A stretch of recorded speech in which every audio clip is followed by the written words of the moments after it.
Hello Madam Hazel. Pinag-isipan ko po talaga if isusulat ko ito or hindi. Actually, ako lang po ang nakakaalam nito.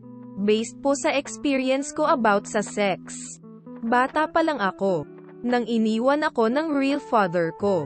Dalawa kaming magkapatid, ako at ang kapatid kong lalaki. Iniwan kami ng papa namin since 2 years old ako, hanggang sa nag-asawa ang mama ko. Yung stepfather ko, siya ang nakona sa akin. 5 years old ako. Tandang-tanda ko kung paano niya ako binaboy. Hanggang mag-edad ako ng 13. Natapos lang yun, nung sa malayo na siya nagtatrabaho dahil stay-in siya. Hindi lang siya ang sumamantala sa akin nung ako ay bata. Pinagsamantalahan din ako ng pamangkin ng tito ko na binata siya noon at ako'y 7 taong gulang lang. Gayon din ang bunsong kapatid ng papa ko na binata din noon.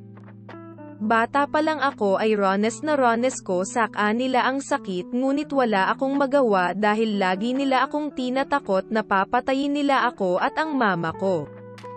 Kaya never ako nagsumbong dahil walang maninawakas sa akin dahil samped lamang ako sa pamilya ng stepfather ko. Sobrang lungkot ko. Nung naglakas loob ako na umamin kay mama pero di niya ako pinaniwalaan.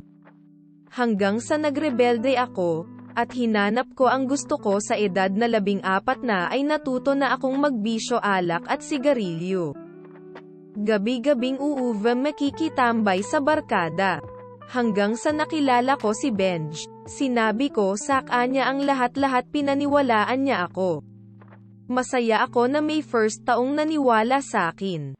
Dahil mga bata pa kami pareho kaming wala magawa kahit gusto niya akong kuhanin sa pamilya ko di niya kaya dahil bata pa siya. Siya ang nanjing sandalan ko.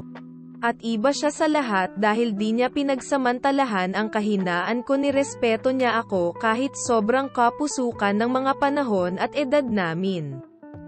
Binigay ko sa kanya ang aking sarili na talagang ginasto ko na may pagmamahal, nung ako ay 15 na. Maniwala kayo Ma'am Hazel na sa loob ng 3 years naming magjowa ay 5 beses lang may nangyar sa amin. Dahil ayaw niyang abusuhin ang aking pagkababae, pero akala ko siya na. Pero di pa pala. Sa loob ng 3 years namin laging Himalayan dahil sa merong siyang nakikitang bago at jojowain niya hanggang sa niloloko na niya ako. Dahil LDR kami. Napatawad ko siya dahil alam ko sa sarili ko na sobrang dami kong pagkukulang sa kanya. Hanggang sa napagod na ako, at tuluyan ko na siyang binitawan. Nagkaroon ako muli ng jowa at ito na nga ang kinakasama ko ngayon. Sinabi ko rin sa kanya noon at siya ang nakapagpalaya sa akin. Kahit menor de edad kami pinili niyang magsama kami para di na muli maulit iyon sa akin lahat-lahat ng ginawa ng stepfather ko. At ngayon meron na kaming 3 anak. 2 lalaki at 1 babae. Pero may mga problema sa kanya na hindi ko may sekmura. Lagi niya akong pinagdududahan na may iba ako. Pati kapatid at pinsan ko pinagselosan niya. Lahat ng mga malapit sa aking kaibigan na lalaki ultimo tomboy nilayuan ko dahil sa kanya. Tiniis ko po lahat hanggang ngayon Madam Hazel. Sakali na sakal ako konting galaw ko may nasasabi siya. Kahit pagpunta ko sa pamilya ko ginagawan niya ng mali siya. Dahil ko nakilala ang sarili ko. Pakiramdam ko po ay baliw na ako.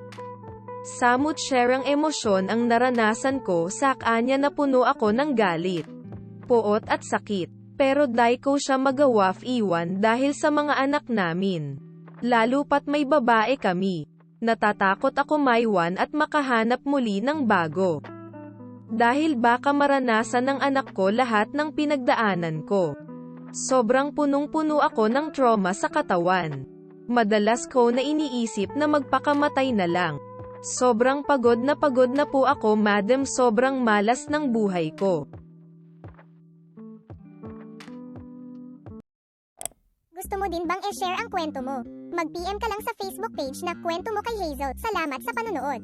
Hanggang sa susunod.